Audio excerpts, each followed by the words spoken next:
Аймақ басшысының қолдауымен 2021 жылға бюджеттен 100 облыс әкімі гранты бөлінді. Гранттар бойынша техникалық, ауыл шаруашылығы, білім беру, өнер, журналистика, дін, ветеринария және медицина салаларының мамандары даярланатын болады. 2021 жылға бюджеттен 100 облыс әкімі гранты Қорқыт ата университеті Қызылорда университетіне 46, Қазақ ұлттық аграрлық университетіне 5, Нұр Мүбарак университетіне 10, Асфендияров атындағы ұлттық медициналық университетіне 19, Марат Оспанов атындағы Батыс Қазақстан мемлекеттік медицина университетіне 20 грант бөлінетін болады.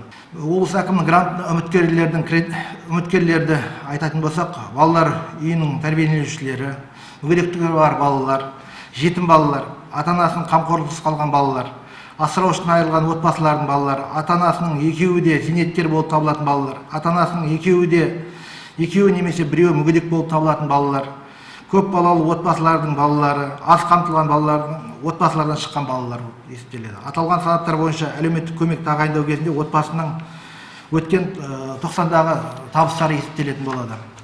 Аз қамтылған отбасылар үшін отбасына жан басына шаққандағы орташа табысы ең төменгі күнкөріс деңгейіне есептелсе, ал қалған санаттар үшін ең төмен күнкөріс деңгейінен 3 еселенген мөлшерінен аспауы қажет.